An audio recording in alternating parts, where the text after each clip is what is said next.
Welcome back, YouTube. This is Cozunon, Cozunon, back with Brother Billy. And today, It's me. we're talking about a Bioware game exclusively for the Xbox. And it's Star Wars, Knights of the Old Republic. Hell yeah, this game was fucking awesome. Fucking awesome. Fucking awesome. 1 and 2, I have them both here. I have them both as well. Obviously. And today we're going to be talking about Knights of the Old Republic. So, I'm just going to start off with me. Obviously the first one I played was the first one, and it actually took me a little while to get into the second one for whatever reason. I played the first one, I loved it, but it took me a little bit of time to actually buy and to get the second one. And then once I played it, I just thought it was so much better than its predecessor, head and shoulders above. And I loved everything about it. Agreed. And yeah, it's just so awesome. I actually bought it used, so unfortunately I don't have the complete copy, and I just realized that today. And so I will be going back and rebuying this one. So Billy, why don't you go ahead and tell people about your first experiences with these awesome games? These games, like you all know, they are simply awesome. I love these games to death. These are probably some of the most played games I played on the Xbox. Yes. That's a mouthful, but I know what you're saying. I spent a lot of time playing these games as well, and just how you can upgrade your powers. And I would always go with like the darker side, like the choke and the lightning, and I did the heal. Was like one of the only good powers I got was the heal, so I can heal myself, and that was it. Otherwise, it was always about the dark powers for me. For me, I always went the light. You know, I was always all about the Jedi. I love the idea of being a Jedi and just whipping some ass. I love the sorts of lightsaber attachments that you can have. You know, you can be you can double wield it. That lightsaber with both ends, and then the dual blade one. Yeah, the dual blade lightsaber, and then the single hand lightsaber. I always went for the traditional single blade lightsaber. That was just the way I would go, because I just thought it was awesome. I always did the dual wield ones, one in each hand, and my characters always choose that. You cannot forget HK-47. I love that fucking robot to death. That character was just so entertaining. The way he would call meatbags. Yeah, meatbags. He'd be like, I forget what he would say. Typical meatbag response or something like that. I would love how he would like exaggerated response, and then he would go into this like response, and it would just be sarcastic as hell, but every time he would talk, you would just be waiting for something that would entertain you, because the HK-47, he was an entertaining character. He is one of my favorite characters in the entire Star Wars franchise. He was just entertaining. We was just talking about the robot that actually accompanies you on your journey in this game.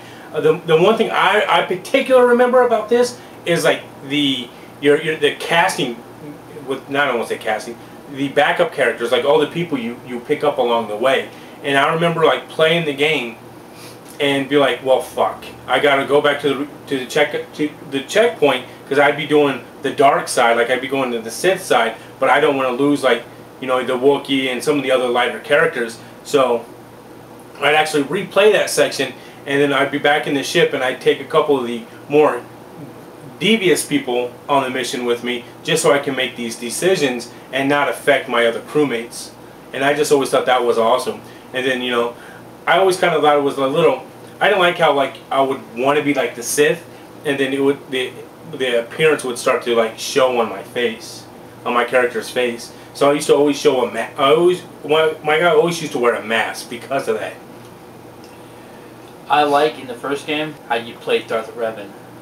I mean, when you first started playing it, you didn't know that your character was the primary badass in the Mandalorian Wars, or even in the Sith Wars. He was the primary bad guy for a little bit there, and then your story takes place when when he loses power and lost his memory. Yeah. But halfway through the game, I started to piece together that that's what was kind of going on.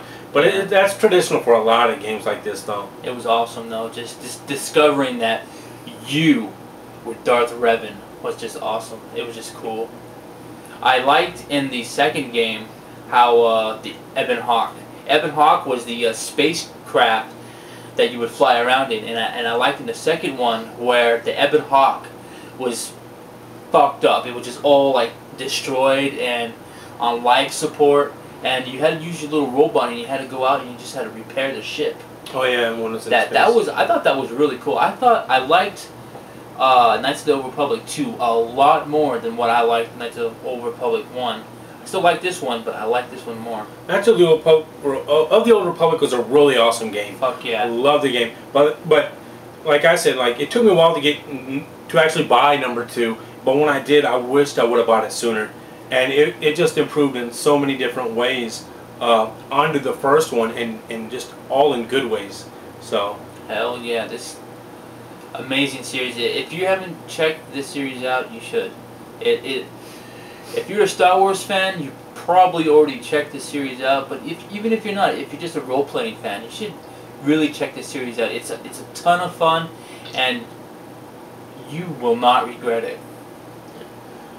Definitely. Like if you like Mass Effect, that's what these games are a lot like Mass Effect. It was made by Bioware, so it's actually Bioware made these two games, and then they lost. I guess they lost the contract with LucasArts, so they made Mass Effect after these two. And I am just a huge fan of Mass Effect. Mass Effect is awesome. I love Mass Effect 1 and 2, and 3 is coming out soon, and I just can't wait for that to come out. But that's a whole nother subject. But now we're just what's some other memories you have on these games? Darth Kreia, or was that her name?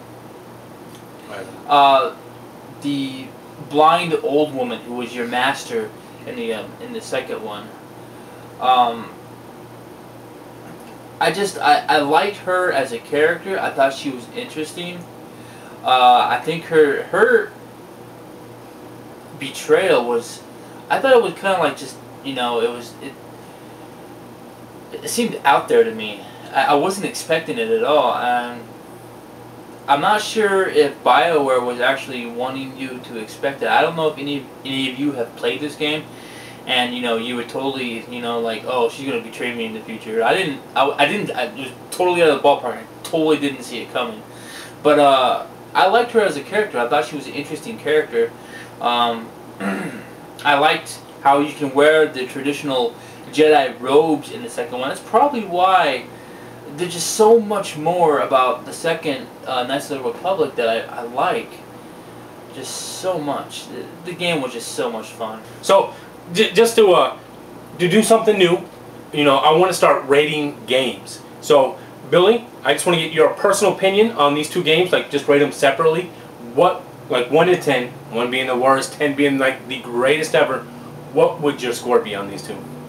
Well, I will rate them 1 to 100. And I would say that this game would probably be in the high 90s, maybe 88. I mean, the high 80s, maybe 88 to 89. This Knights of the Old Republic, and this game would probably be somewhere between 90 and 91 for me. What about you? It'd be about the same. I would have to say, this to me would probably be about a solid 8.5. And this one would definitely be a 9.5. There's not much more you could have got out of the Xbox. There's not much more you could have got out of your Xbox on the old Xbox than this. Obviously Bioshock has got a lot more. Not Bioshock. Obviously, Mass Effect has got a lot more going for it, but it's on newer systems that are capable of doing more. The only gripe I had about these games was when you went to an area, the area didn't seem big enough. And there wasn't enough to explore, and obviously everything's like kind of like enclosed, and it's not really open-ended, but for obvious reasons. It was on the Xbox, and the Xbox had its limitations, as does the 360.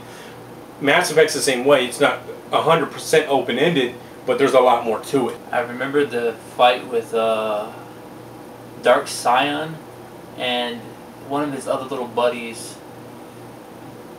I forget his name though. He was like, he had like charred skin all over his body, and you ended up fighting. You ended up going to his ship, and you invade his ship, and you just fuck everything up. And in that process, you know, you meet him and you beat the shit out of him. And that memory just, you know, just stood out to me because his ship was all destroyed, and you were kind of navigating through a fucked up ship, and that was cool. I thought that was cool. Yeah, that was at the end of the game. Yeah, when the ship was being destroyed. Yeah, I remember that part. It's a really awesome game. If you haven't played it, you know, I definitely would recommend it. It's one of the best games on the Xbox. If you like Mass Effect, and even if you're not a fan of Star Wars, you know, it's not all geeked out Star Wars wise, so you can you're still able to get into it and play it. So I still highly recommend it.